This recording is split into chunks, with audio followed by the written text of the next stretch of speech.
Olá, seguidor Treino em Foco, tudo bem?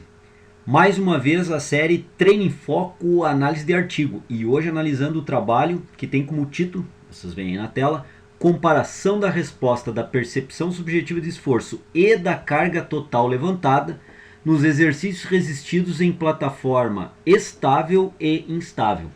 Esse artigo é bem interessante, foi publicado na Revista Brasileira de Cineantropometria e Desempenho Humano, é um artigo recente, é desse ano, agora 2015, e logo depois da vinheta nós vamos passar a interpretar, a analisar o presente artigo.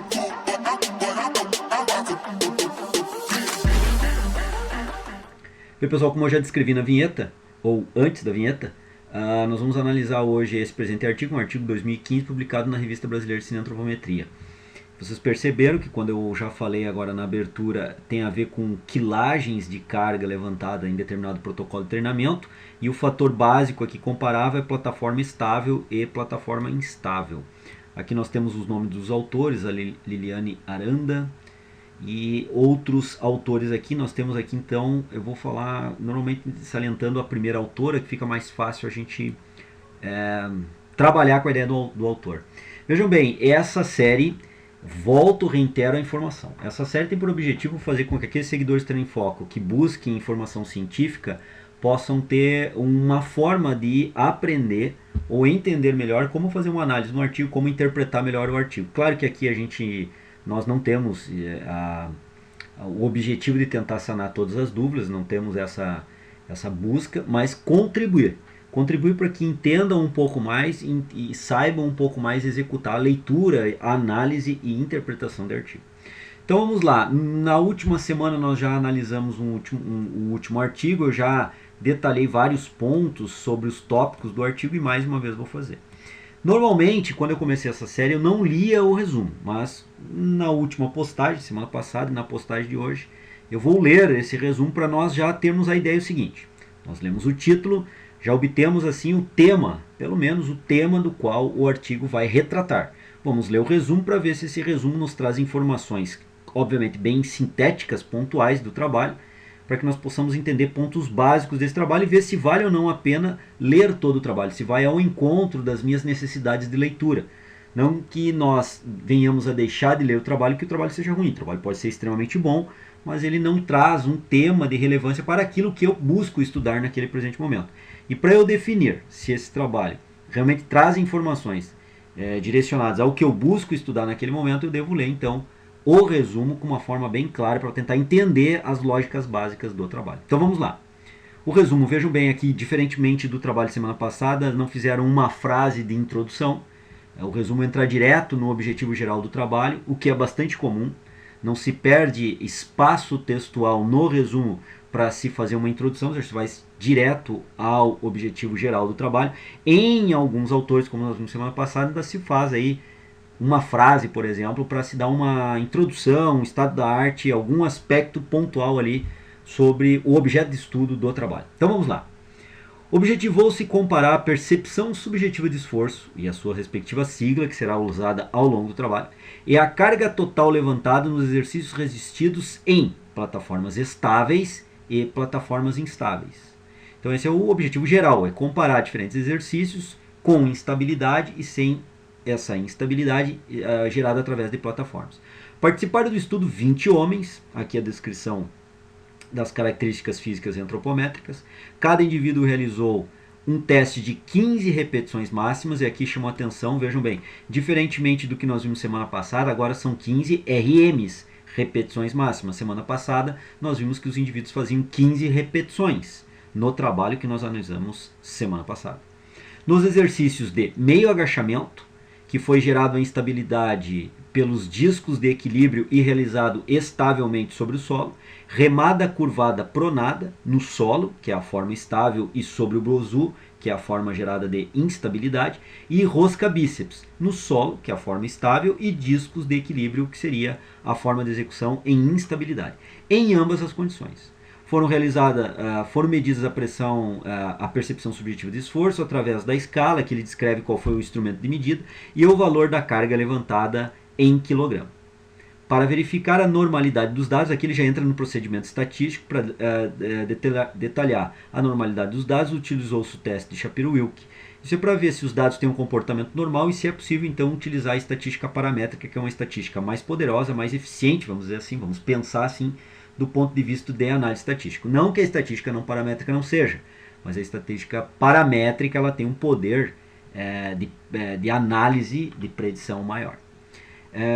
As possíveis diferenças relacionadas à carga e à percepção nas plataformas, ou instáveis e estáveis, realizadas através de um teste T-parado, que ele mede o comparativo entre a média numa situação, numa condição, e a média numa outra situação, numa outra condição.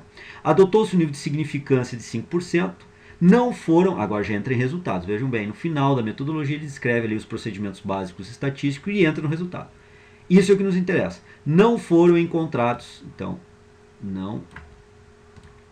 não foram encontrados diferenças significativas nos valores de percepção em plataforma instável e estável, respectivamente. Ou seja, o fator plataforma não gerou resposta diferente na percepção de esforço quando os indivíduos trabalharam com quilagens de 15 repetições máximas. Não sabemos aqui se foi uma série, duas séries. Os autores não descrevem esse dado, essa informação não é passada na sua introdução. Vejam bem, os autores não têm muito espaço textual no resumo. E por isso, alguns fatores eles primam em apresentar no resumo e outros são retirados. Então nós não sabemos se foi seriado ou não, porque até então não foi descrito isso no resumo. No meio agachamento, daí ele descreve os valores. 8,2 a 8,5, isso na percepção de esforço, os dados levantados na percepção de esforço. Remada curvada 8,4, 8,4 e rosca bíceps 8,6, 8,7. Foram encontrados maiores valores de carga, quilagem, em plataformas estáveis e instáveis, respectivamente. Nos exercícios de meio agachamento, e aí vejam bem, 83 plataforma estável, quanto 70 kg em plataforma instável. Se isso foi para apenas uma repetição, apenas avaliaram a quilagem levantada em 15 RMs. Em 15 RMs foram feitos com 83,9 kg, quando se estava estável no agachamento, e quando se estava instável no agachamento, para as mesmas 15 RMs foram executadas 15 RMs com 70,3 kg. E essa diferença foi estatisticamente significativa. Remada curvada, 53 estável contra 48 instável. Aqui a significância sempre apresentada.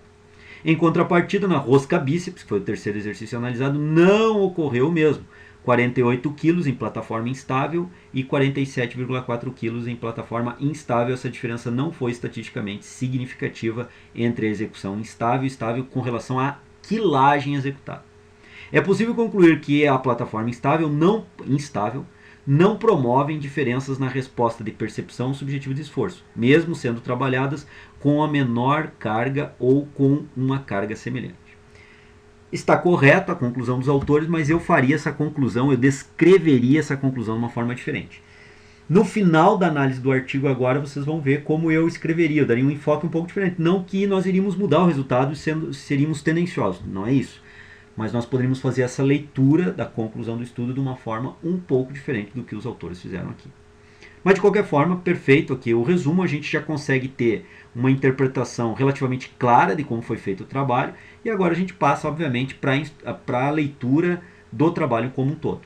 O primeiro tópico agora do trabalho como um todo, mais detalhado, um texto maior, é a parte da introdução. E como nós já sabemos, a introdução visa a apresentação do estado da arte do objeto de estudo, a avaliar o que já foi feito de trabalhos referentes a esse objeto de estudo, quais são os vácuos científicos ainda existentes, ou seja, quais são os pontos ainda em discussão, por outro lado, pode-se apresentar na introdução quais são os pontos já bastante sustentados pela literatura, ou seja, onde a ciência já consegue explicar com bastante qualidade determinadas situações e aonde a ciência não consegue explicar. Isso tudo é colocado na introdução e tem por objetivo maior mostrar qual é a lógica, qual é a justificativa, o que orienta a realização desse trabalho, da onde que o autor pode justificar a execução do presente estudo.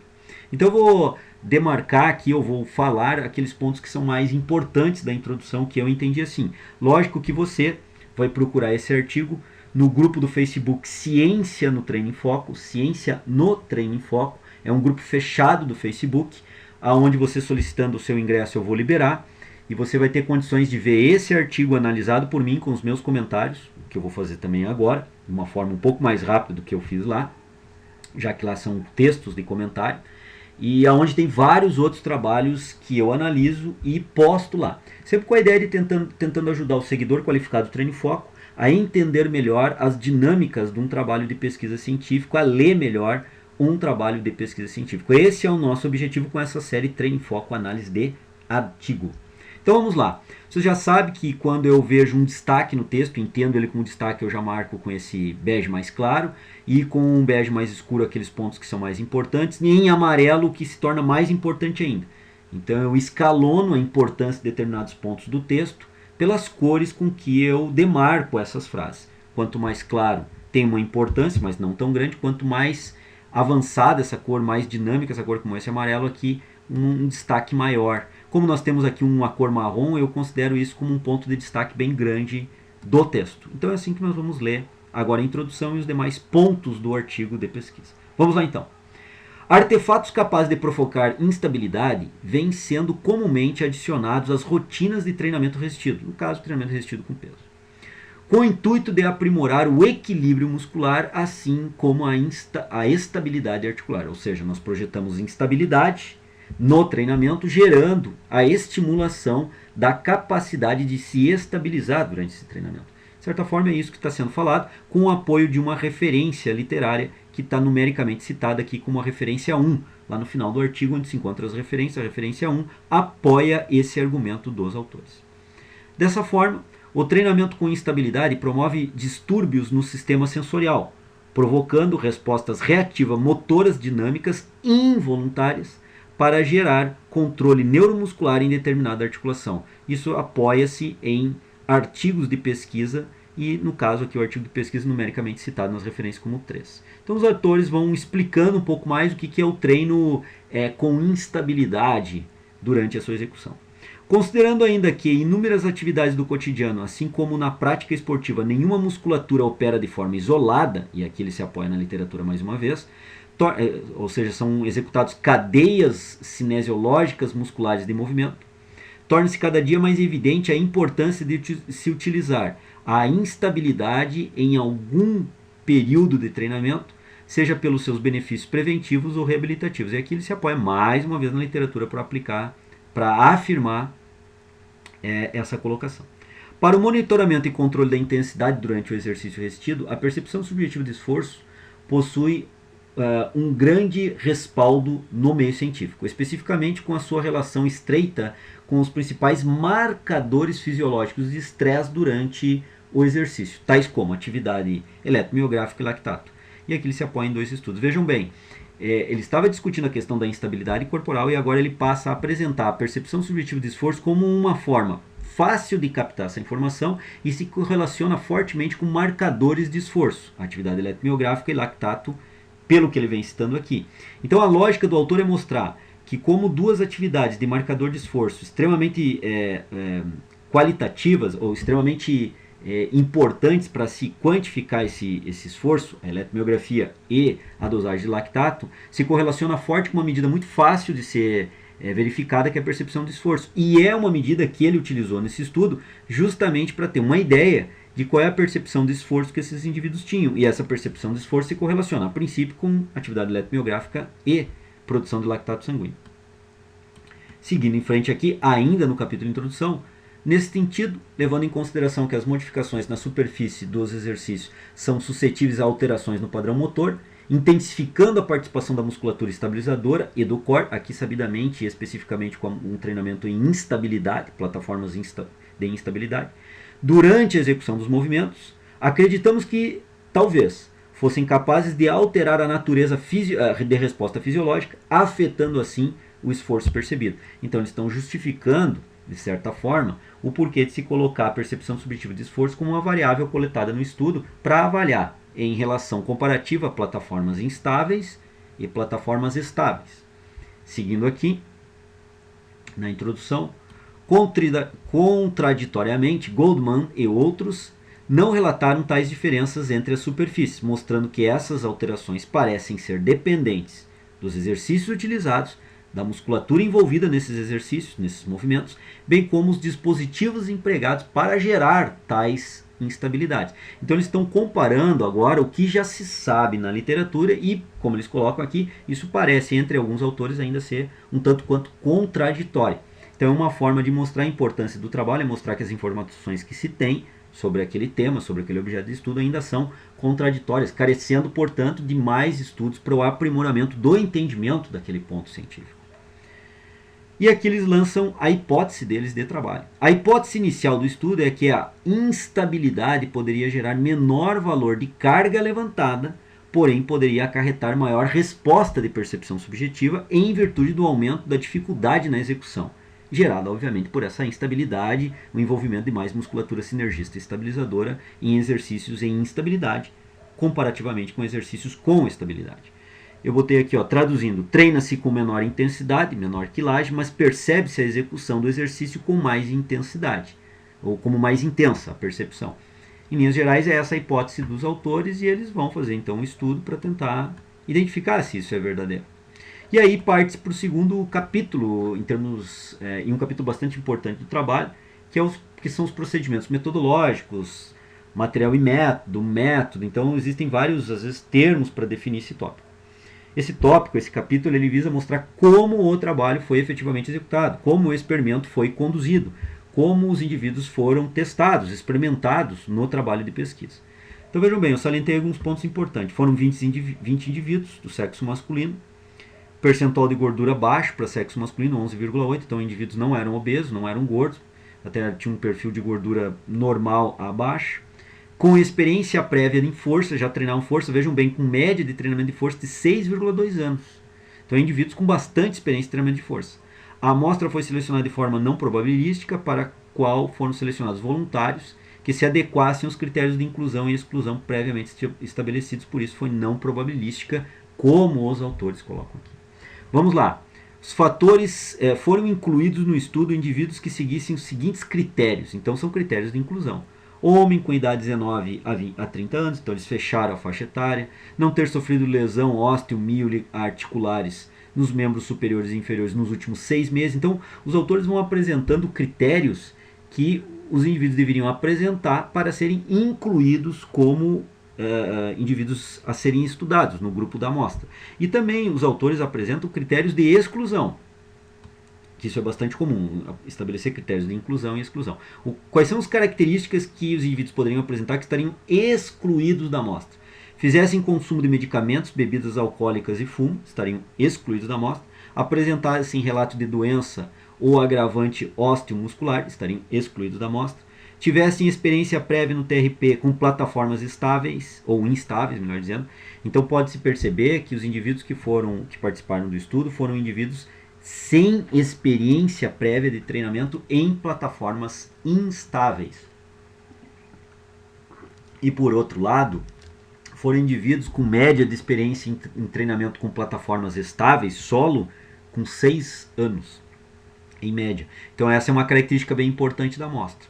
A amostra, obviamente, o trabalho foi submetido a comitê de ética, aqui eles relatam. O delineamento experimental dentro do tópico material e método, dentro do tópico metodologia, agora é explicado como foi feito o trabalho em si, o delineamento experimental desse estudo. Aqui eu salientei alguns pontos básicos. O interesse maior e o objetivo maior é que vocês peguem esse trabalho, mais uma vez, no grupo do Facebook Ciência do Treino em Foco, e leiam com cuidado esse trabalho. Eu estou aqui apontando alguns aspectos. Após a mensuração das variáveis antropométricas, os indivíduos foram submetidos a uma série de familiarização nas plataformas instáveis. Não apresentavam experiência prévia e tiveram uma série de familiarização, no qual executavam 2 a 3 séries de 15 repetições a aproximadamente 60% do esforço máximo percebido. Não foi testado. Eles percebiam, avaliavam aquele esforço com aproximadamente 60%, e realizavam, portanto, 2 a 3 séries, 15 repetições somente, para serem orientados quanto à coordenação motora e ritmo do movimento, já que aqui foi controlado também a velocidade do movimento. Depois eu vou descrever esse detalhe para vocês. Então, os indivíduos tiveram 2 sessões de familiarização, ou melhor, uma sessão de familiarização com 2 a 3 séries. Aí a medida de percepção subjetiva de esforço, como ela foi feita, e vejam bem aqui, ó. Na segunda, terceira, quarta e quinta sessões, os indivíduos foram submetidos a testes e retestes de força de 15 RM, com um intervalo de 48 horas entre os dias, em ambas as plataformas de forma randomizada, ou seja, plataforma estável e instável. Então eles levaram aí, vejam bem, 1, 2, 3, 4 sessões para estabelecer a quilagem de 15 RMs que os indivíduos deveriam fazer nos exercícios que foram avaliados para se executar uma série somente. É isso que eles estão estabelecendo aqui. E realmente o teste de repetição máxima é um teste que se leva mais tempo. Vejam bem, coleta da carga total levantada para 15 RMs. Aqui eles descrevem como foi feito o teste, o aquecimento com 15 repetições, 40 a 60% da carga máxima percebida para 15 RMs. Aqui outros pontos que eles vão considerando. E após 1 minuto de repouso, iniciou-se o teste de carga, no qual cada indivíduo realizou no máximo, vejam bem, 3 tentativas para cada exercício, com um intervalo de 5 minutos entre essas tentativas. Não obtendo a quilagem que representa 15 RMs, o exercício foi passado para um outro dia para se haver uma recuperação da amostra. Quando o avaliado não conseguisse realizar o movimento de forma correta, o teste era interrompido, sendo registrada como carga total levantada, CMTL, para 15 repetições, aquela obtida na última execução completa da falha muscular concêntrica. Eles citam aqui um autor que apoia essa forma protocolar metodológica de aplicar o teste de 15 RMs. Então era teste de 15 RMs, uma série somente de 15 RMs, e se observava a quilagem. Qual a quilagem executada quando se executava um determinado exercício com plataforma estável, e o mesmo 15 RMs, qual era a quilagem que se executava o exercício quando esse mesmo exercício era executado em plataforma instável. Assim, na realização dos exercícios de forma geral, na coleta de dados utilizou-se um limitador de amplitude de movimento para determinar as posições iniciais e finais de cada exercício. Ou seja, isso é um ponto importante porque eles padronizaram a amplitude de movimento, tanto em plataforma estável quanto em plataforma instável. Aqui eles colocam também descrição sobre como foi feita a velocidade, instruções sobre a técnica de execução e velocidade, 1 segundo fase concêntrica, 2 segundos fase excêntrica. Eu acho que isso deturpa um pouco, às vezes, a execução aquela do cotidiano, né, o livre-arbítrio do indivíduo. Não foge muito a esse 1, 2 segundos, realmente não foge muito, está muito próximo disso, mas o simples fato de eu ter que limitar minha execução para 1 segundo concêntrico e 2 excêntricos, isso interfere um pouco na minha capacidade de levantamento de quilagem. Isso a gente já tem observado também com algumas testagens que a gente tem feito. Mas, de qualquer forma, foi o protocolo aplicado pelos autores da pesquisa. Seguindo ainda, eles descrevem aqui como foi coletada a percepção subjetiva de esforço. Aqui é bem simples essa coleta. E a descrição dos exercícios. Como foi feito? Então, o exercício utilizado foi o agachamento barra livre, meio agachamento com barra livre, que eles descrevem como foi executado esse meio agachamento. Deixa eu ver se aqui eu não estou passando. Não, é aqui ainda meio agachamento. E aqui nós já temos as fotos dos outros exercícios. Então, o meio agachamento, aqui mostrando as plataformas instáveis sobre o disco instável. No Bozu, a remada curvada em pronação. E ainda sobre os discos de instabilidade, a rosca direta usando cabo. Vejam bem, peso livre no agachamento, peso livre na remada, roldana e cabo na rosca direta. Isso é um fator importante do ponto de vista biomecânico de análise dos exercícios. Não se seguiu o mesmo padrão. Seria interessante para uma análise seguir o mesmo padrão e se fazer aqui uma rosca direta com peso livre em plataforma instável também, para se poder analisar com maior precisão, tendo o mesmo comportamento comparativo. Aqui ele coloca aqui determinadas situações sobre a execução. Depois vocês lendo o artigo terão uma boa caracterização disso. Último tópico da metodologia, e agora nós já temos uma ideia bem clara do que foi feito, é a análise estatística. Então aqui os autores sempre apresentam qual foi a forma que eles executaram, aqui o estudo piloto, inclusive, que eles usaram para o trabalho, e determinaram aqui através de equação para ter 80% de poder estatístico, foi determinado através de equação para determinar o N amostral de 20 indivíduos. Foi testada a normalidade da amostra através do Shapiro-Wilk, que já tinha falado disso lá no tópico resumo. E aí foi aplicado aqui um teste estatístico através do pacote estatístico SPSS e foi analisado os dados. Agora passamos aos resultados de pesquisa. Então, o tópico título, depois o nome dos autores, depois nós temos a introdução, ou melhor, nós temos o resumo, Depois nós temos o abstract, que é o resumo em inglês. Depois nós temos a introdução, o material e método, a metodologia, e passamos para os resultados. Então nós vemos tópico a tópico, passo a passo, capítulo a capítulo, entendendo esse artigo de pesquisa. Resultados. Não foram encontradas diferenças significativas entre os valores de percepção subjetiva de esforço. Nos exercícios de meio agachamento, aqui está a significância, 0,8, realmente não é significativa, para o nível que eles estabeleceram de menor que 0,05. Remada curvada, um P de 0,7. E rosca bíceps 1, ou seja, foi exatamente os resultados iguais aqui. Quando comparados nas plataformas estável e instável, ou seja, a percepção dos indivíduos ao fazer o exercício em plataforma estável e instável foi a mesma. Aqui eles não discutem se foi alta ou foi baixa. Sim, é que foi a mesma percepção. Basta sabermos agora se para essas 15 RMs a quilagem foi ou não a mesma. Quando comparamos os valores de carga máxima total levantada, que na verdade é a quilagem estabelecida para os 15 RMs, né, as 15 repetições nos 3 exercícios, nas plataformas estável e instável, foram encontradas diferenças significativas nos exercícios de meio agachamento e remada curvada. E aqui estão as significâncias, veja uma significância bastante elevada. E aqui 0,0 deveria ter descrito os outros números pós a vírgula, mantendo o mesmo padrão pelo menos de 3 dígitos após a vírgula. Mas de qualquer forma apresenta que os dois exercícios, agachamento e remada, houve diferença significativa na quilagem levantada em 15 RMs quando se faz em plataforma estável, solo, e quando se faz em plataforma instável, discos de instabilidade ou bozu, como nós vimos. Em contrapartida, o exercício rosca bíceps não foram encontradas diferenças significativas entre se fazer em plataforma estável e instável. Vejam bem, o rosca bíceps foi o único exercício que foi feito com cabo e não foi utilizado peso livre. Isso é um ponto importante. E aqui os autores daí descrevem o gráfico para percepção subjetiva. A gente vê que é muito parecido as percepções aqui comparando o meio agachamento estável e instável nas escalas de percepção subjetiva de esforço. E aqui nós temos os dados de meio agachamento com quilagem maior, mas a gente vê que com a plataforma estável o valor utilizado de quilagem para fazer 15 RMs é bem maior do que o valor utilizado para fazer 15 RMs em plataforma instável, e essa diferença é estatisticamente significativa.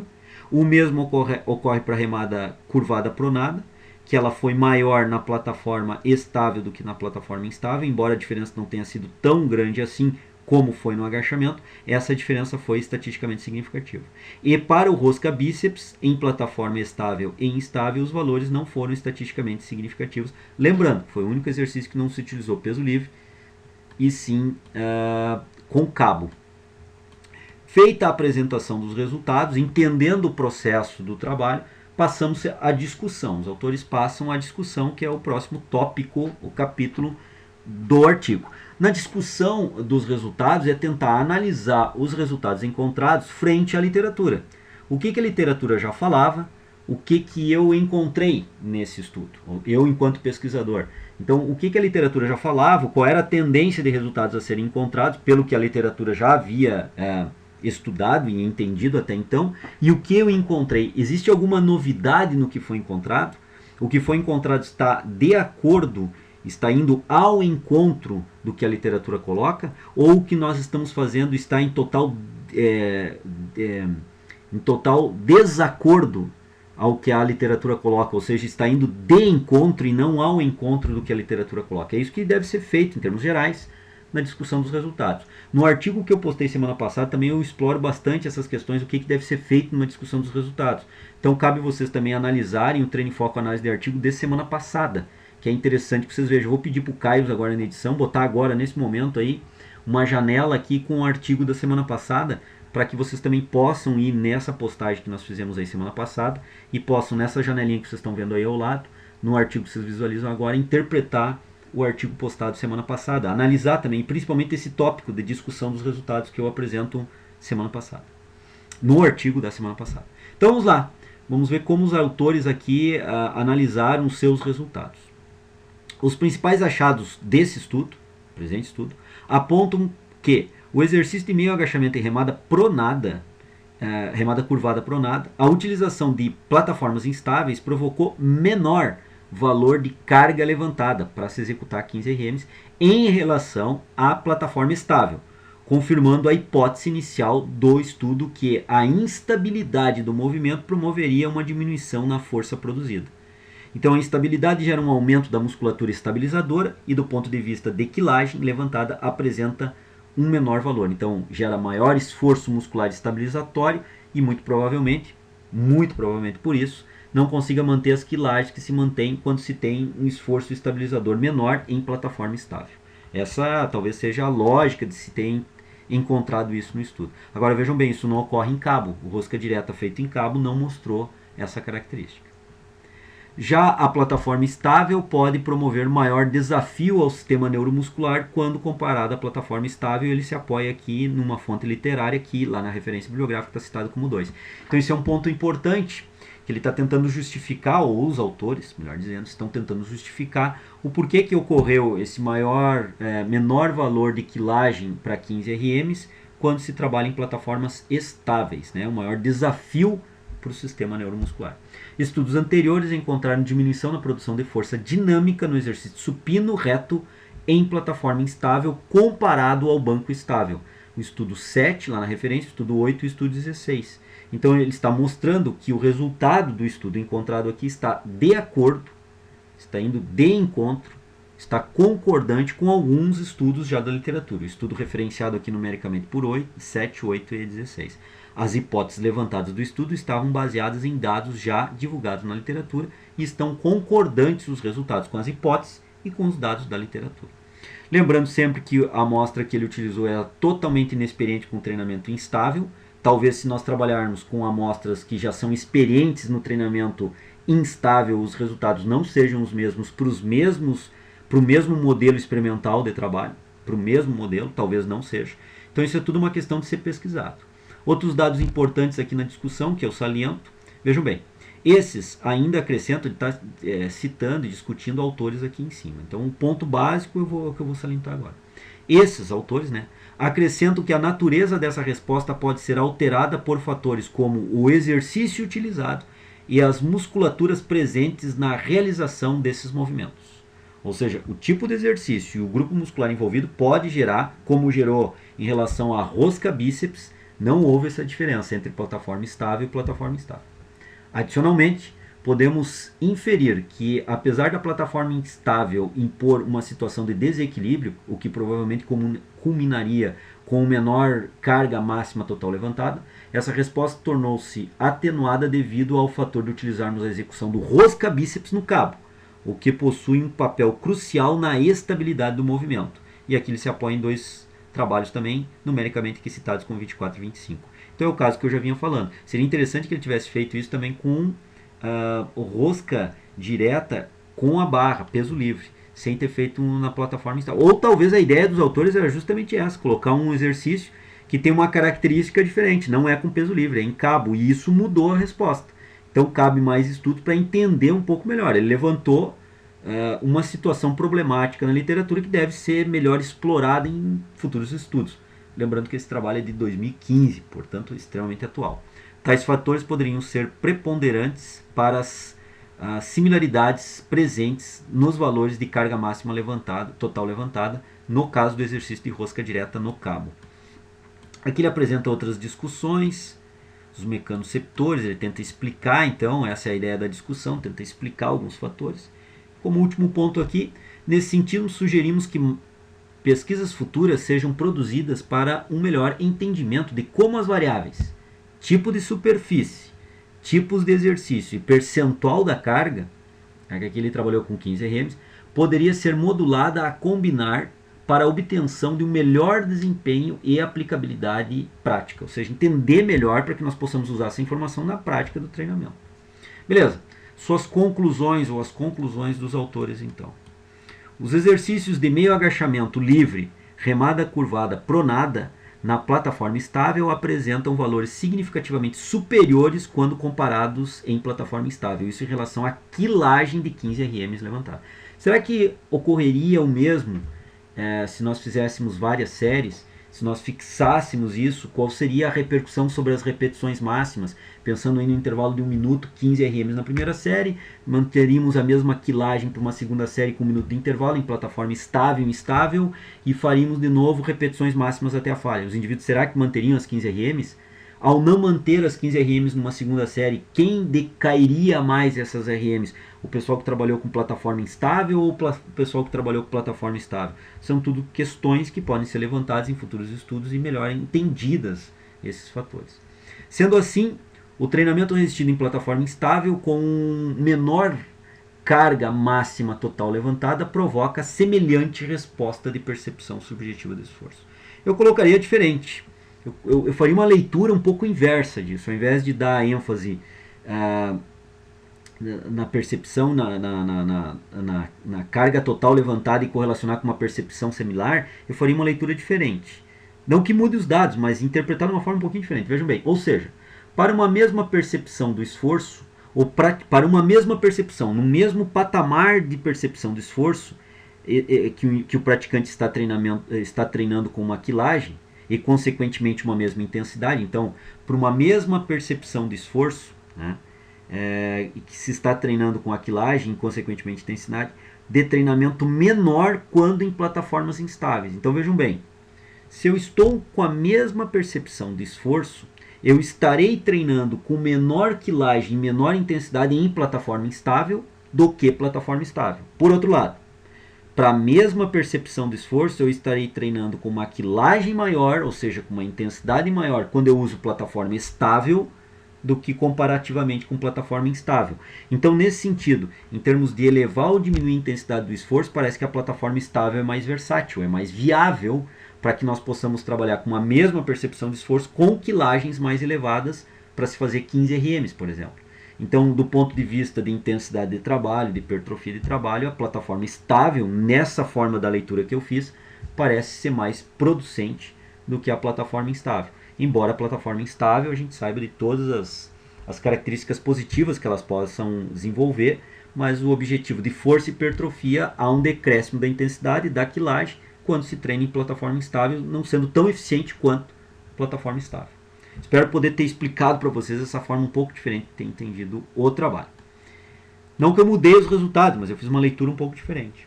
O último tópico são as referências. Os autores então aqui apresentam todas as suas referências do trabalho, todas citadas numericamente no texto, como eu chamei a atenção em alguns pontos. Eu salientei aqui alguns artigos que me chamaram mais atenção, algumas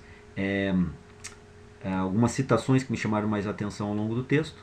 Mas é um artigo muito bom, um artigo muito bem escrito, muito bem discutido. Eu colocaria alguns pontos a mais, ficaria com outros pontos a menos. Achei muito bem escrito o trabalho, de uma forma geral, muito bem pontuado, e foi o artigo que nós analisamos hoje no Treino em Foco Análise de Artigo. Espero que vocês tenham gostado, espero que nós estejamos agora até o final dessa leitura com muitos seguidores, né? Porque eu sei que os seguidores que não querem o objetivo de estudar mais artigo científico rapidamente sairão da postagem, sairão desse vídeo, mas os seguidores que estão nos cobrando e querem informações de como estudar, ler, interpretar, analisar artigo científico, com certeza ficaram até o final desse trabalho. E lembrem, é para vocês que nós estamos gravando essa série. Então não é uma série para ter muito ibope no YouTube, no nosso canal, mas é uma série bem específica, aprofundada para fazer análise de artigo. Então aqueles seguidores que ficaram até o final e gostaram dessa análise, que divulguem, que passem esse link dessa postagem do Treino em Foco para outros amigos, colegas de faculdade, colegas de profissão, profissionais da academia, colegas de academia, para que eles também possam se envolver com essa leitura de artigo, aprender a fazer leitura de artigo, gostar de fazer leitura de artigo e passem efetivamente a se qualificar, evoluir, fazendo leitura qualificada de artigos. Esse é o nosso objetivo aqui no Treino em Foco. Ok, pessoal? Então por hoje era isso. Um grande abraço. Até uma próxima postagem. Para a terceira série, aqui foi 4,1 repetições máximas e aqui foi 3,3 repetições máximas, com alongamento. Então já houve uma diferença significativa nessa terceira série entre quando os indivíduos não alongavam e quando os indivíduos alongavam entre as séries. Notadamente, uma produção menor de repetições máximas